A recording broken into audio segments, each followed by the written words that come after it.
এক গরিব ও দুনিয়ার আকাম্মা লোক হঠাৎ করে জানতে পারে তার দাদা তার জন্য 37 বিলিয়ন ইয়েন উত্তরাধিকারী সম্পত্তি হিসেবে রেখে গেছে। কিন্তু এই টাকা পেতে হলে তাকে মানতে হবে কড়া লেভেলের কিছু শর্ত, আর সে পরীক্ষায় পাশ করলে তবেই সে এই সম্পত্তির মালিক হতে পারবে। কি ছিল সেই শর্ত, আর আতেম্মা কি পারবে এই সম্পত্তি জিততে? বন্ধুরা, আজ তোমাদের জন্য নিয়ে এলাম এক অস্থির লেভেলের মুভি এক্সপ্লেনেশন, যার নাম হ্যালো মিস্টার বিলিনিয়ার। এই মুভি দেখার পর আমি নিশ্চিত তুমিও বলবে, ভাই রে ভাই, এমন মুভি এতদিন কই ছিল। মুভিটি একদম শেষ পর্যন্ত দেখলে তোমার হাসতে হাসতে পেট ব্যথা হয়ে যাবে। তাই আর পেঁচা না পেরে চলো শুরু করে দেই আমাদের আজকের এক্সপ্লেনেশন।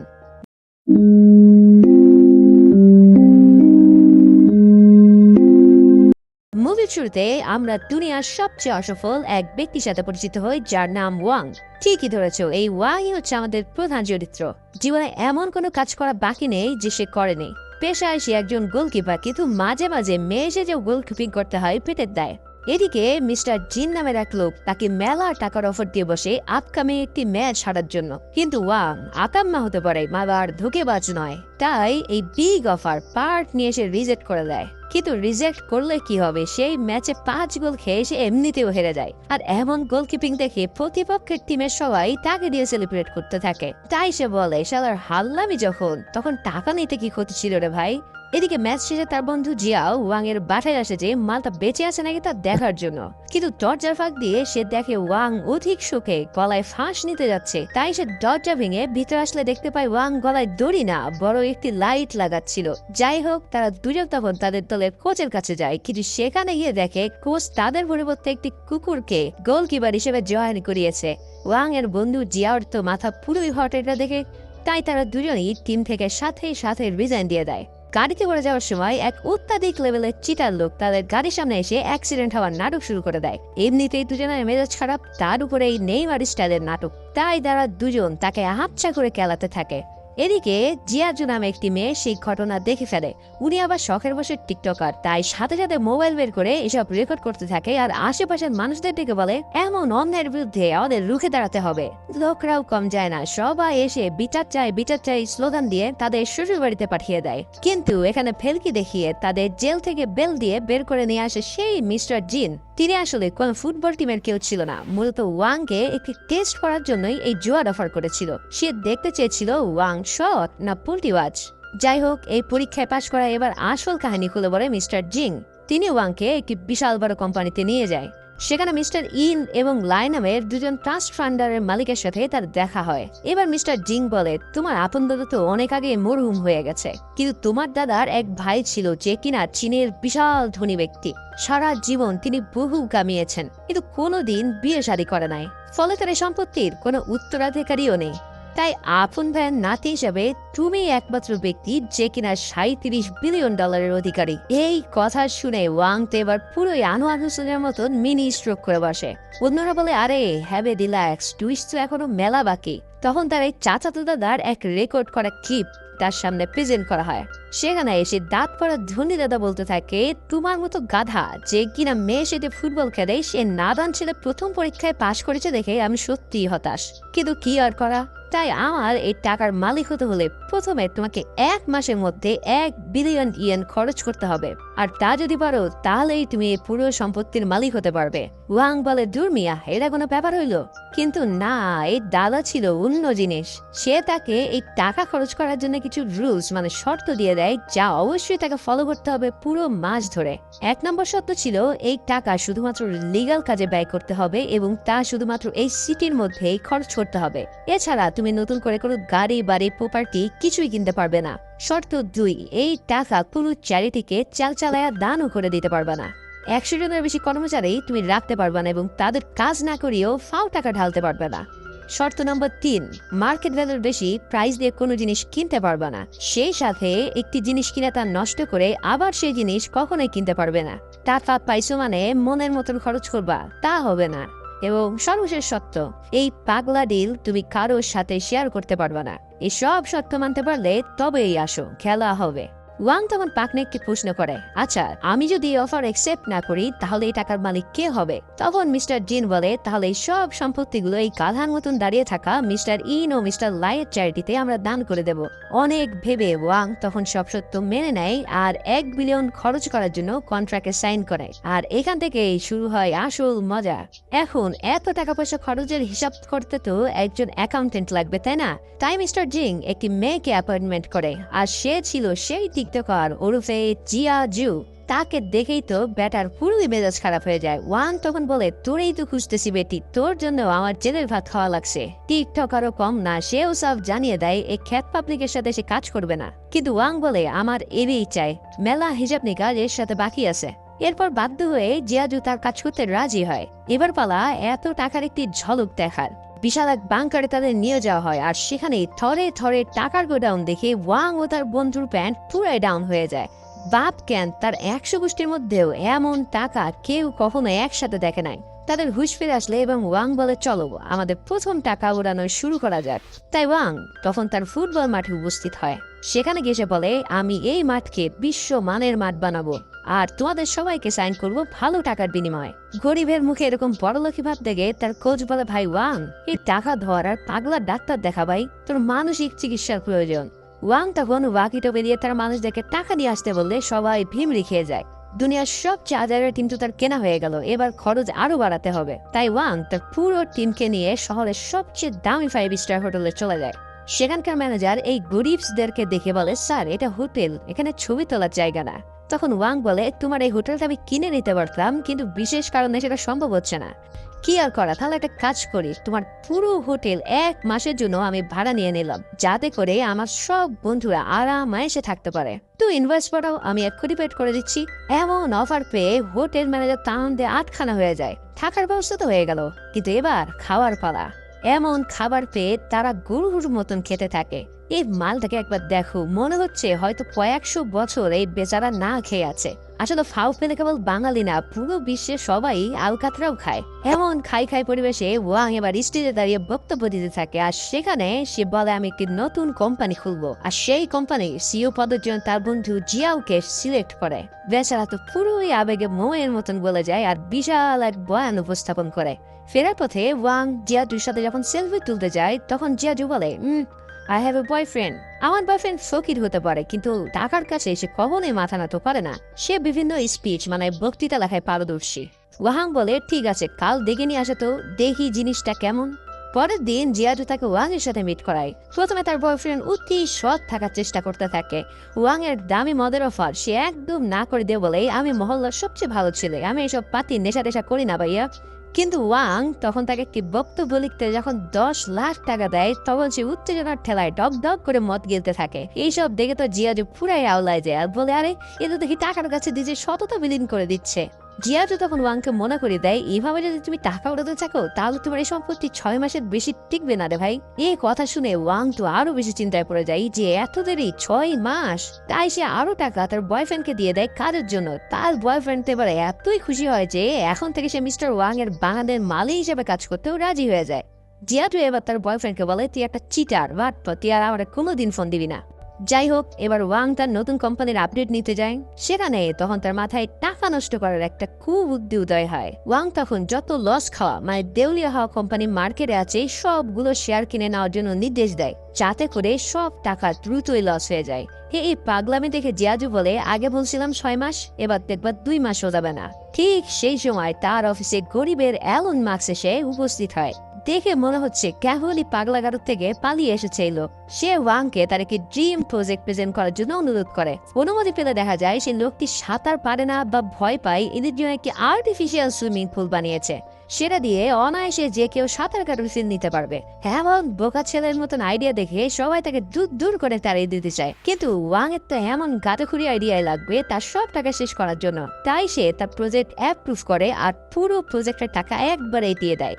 এই কাজ দেখে সেখানের বাবুচি থেকে শুরু করে সবাই তাদের ড্রিম প্রজেক্ট প্রেজেন্ট করা শুরু করে দেয়, আর ওয়াং সবার প্রজেক্টে ইনভেস্টমেন্ট করা শুরু করে দেয়। এসব পাগলামি দেখে জিয়াজু তো পুরাই শখ। তার ভাবে যে মানুষ টাকা কামাইতে পারে না, আর এই পাপি লোকটা পানিতে ফেলাইতেছে কেন? Why mister Wang, why? পরের দিন দেখা যায় ওয়াং দেশের সবচেয়ে দামি ইস্পা নিচ্ছে, কিন্তু তাতেও তার মন খারাপ, কারণ তাদের যে সার্ভিস ফি তা দিয়ে তারা 10 বছর ইস্পা নিলেও তার টাকা শেষ হবে না। মেয়েটা সস্তা সার্ভিসের কথা শুনে বলে, স্যার এটা তো ট্রেলার, টাকা খরচ করতে হলে আসল সিনেমা দেখতে হবে, আর আসল সিনেমা কি তা তো তোমরা বুঝতেই পারছো। এই কাহিনী দেখে ওয়াং তো লজ্জাই বাঁচে না, সে কোনোভাবেই প্রিমিয়াম সার্ভিস নেবে না, আর মেয়েটিও কোনোভাবে সার্ভিস না দিয়ে ছাড়বে না। এমন সময় সেখানে জিয়াজু এসে দেখে ওয়াং মশাই এসব প্রিমিয়াম সার্ভিস নিচ্ছে।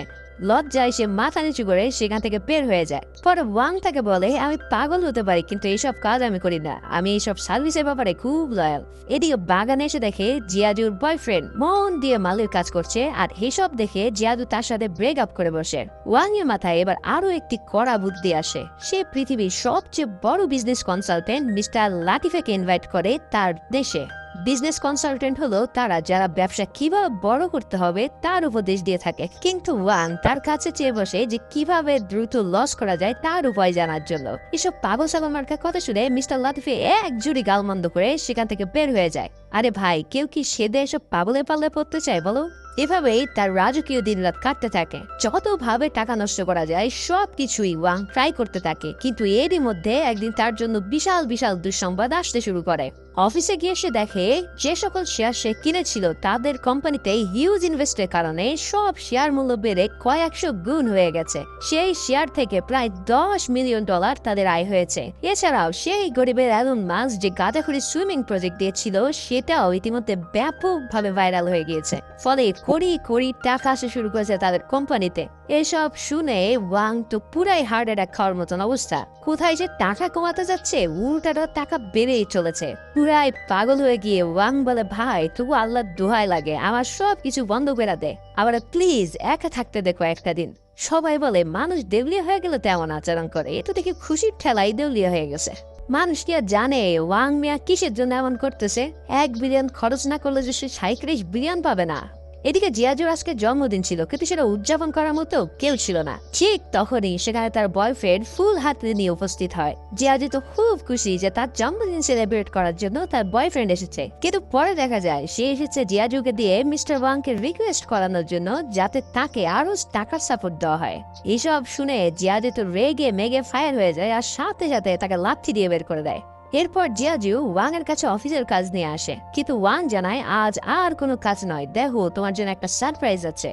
এই বলে সে রাতের আকাশে আতশবাজি দিয়ে ভরিয়ে দেয়। আসলে ওয়াং এর তো টাকা খরচ করা লাগবে, তাই সে পুরো শহরে এক বিশাল জমকালো আতশবাজির অনুষ্ঠান করে। কিন্তু জিয়াজু বলে, তুমি নিশ্চয়ই আমার জন্মদিনের সারপ্রাইজ দিতে এটা করেছো তাই না? ওয়াং মনে মনে বলে, এটাই সুযোগ পার্ট নেওয়ার। সেও বলে, হ্যাঁ তোমার জন্মদিনের জন্যই তো আমার এসব আয়োজন করা। সেই সময় জিয়াজু বলে, এই বেটা তুমি আবার আমাকে প্রেমের ফেলানোর মতলবে নাই তো?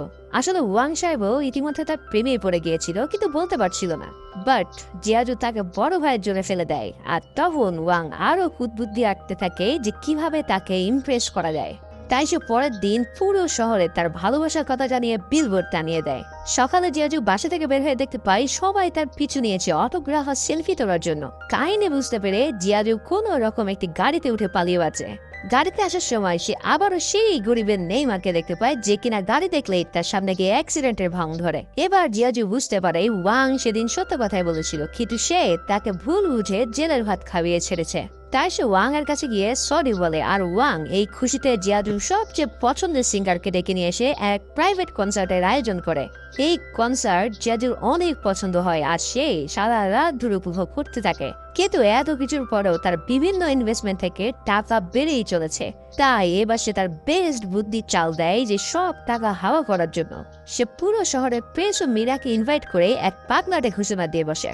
ওয়াং বলে, আমি নতুন একটি ইন্স্যুরেন্স খুলতে যাচ্ছি যেখানে সবাইকে ওয়েট লস মানে ওজন কমানোর চ্যালেঞ্জ জানাচ্ছি। যদি কেউ 1 কেজি ওয়েট লস করতে পারে তাহলে আমি তাকে 1000 ইয়েন দেব। তাই 1 সপ্তাহের মধ্যে যে যত বেশি ওজন কমাতে পারবে সে তত বেশি ইনকাম করতে পারবে।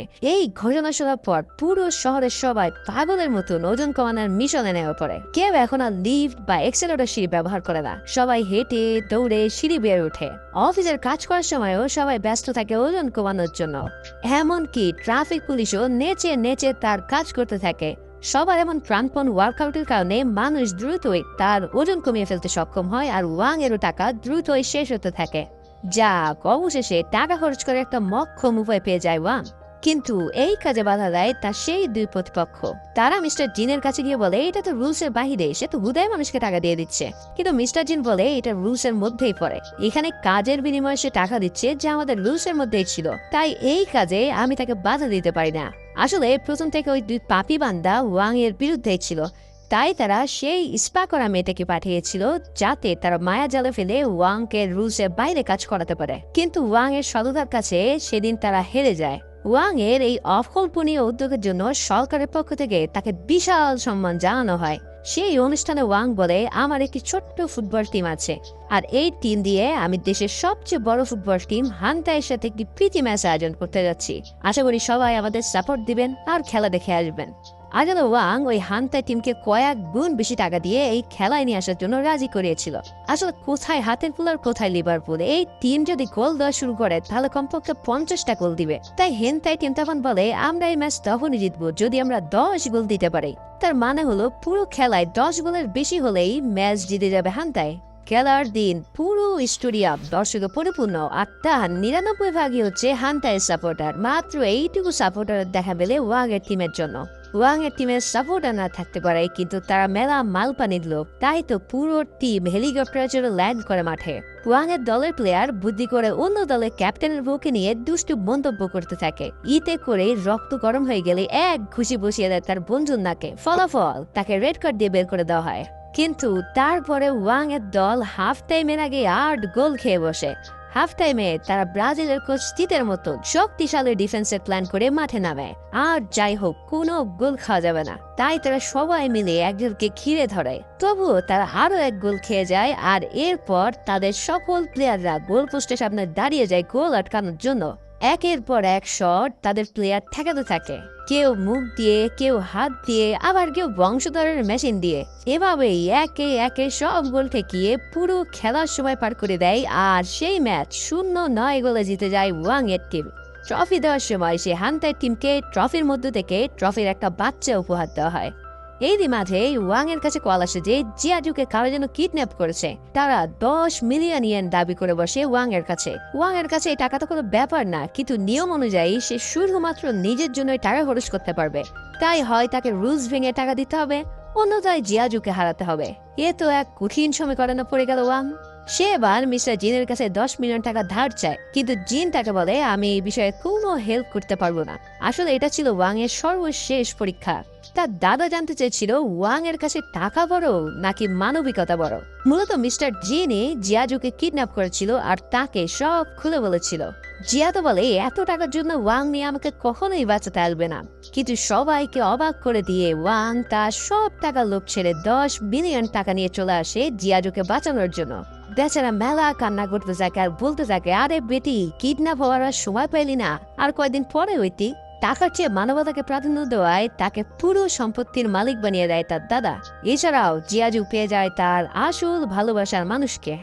এরপর কেটে যায় বেশ কয়েকদিন, আর এরই মধ্যে জিয়াজু প্রেগনেন্ট হয়ে যায়। এবার তার এক ফাউন্ডেশনে যায় তাদের সকল সম্পত্তি দান করার জন্য, কিন্তু ফাইনাল সাইন করার আগেই হুট করে তাদের মাথায় আসে আরে আমাদের সন্তানদের জন্য তো কিছু রেখে দেওয়া হলো না। আমরা তো মেলায় এনজয় করে ফেলছি, কিন্তু আমাদের সন্তানের জন্য তো কিছু টাকা রাখার প্রয়োজন, তাই না? তাই তারা ম্যানেজারের কাছে একটু সময় নেয় একটা লিস্ট করার জন্য যে বাচ্চা হওয়ার পরে তার কি কি প্রয়োজন হবে। কিন্তু এর লিস্ট আর শেষ হয় না, দিন গড়িয়ে রাত হয়ে যায়, কিন্তু এদের লিস্ট করা শেষই হয় না। আর এরই মধ্যে দিয়ে মুভিটি এখানেই শেষ হয়। তোমাদের কি মনে হয় অদতেও কি তারা টাকা ডোনেট করতে পারবে? তোমাদের মতামত কমেন্টের মাধ্যমে জানাতে ভুলো না। কিন্তু ভিডিওটি ভালো লেগে থাকলে লাইক ও শেয়ার করতে ভুলো না, আর একদম নতুন হয়ে থাকলে প্লিজ সাবস্ক্রাইবটা করে দিও। সবাই ভালো থাকো, সুস্থ থাকো, ধন্যবাদ।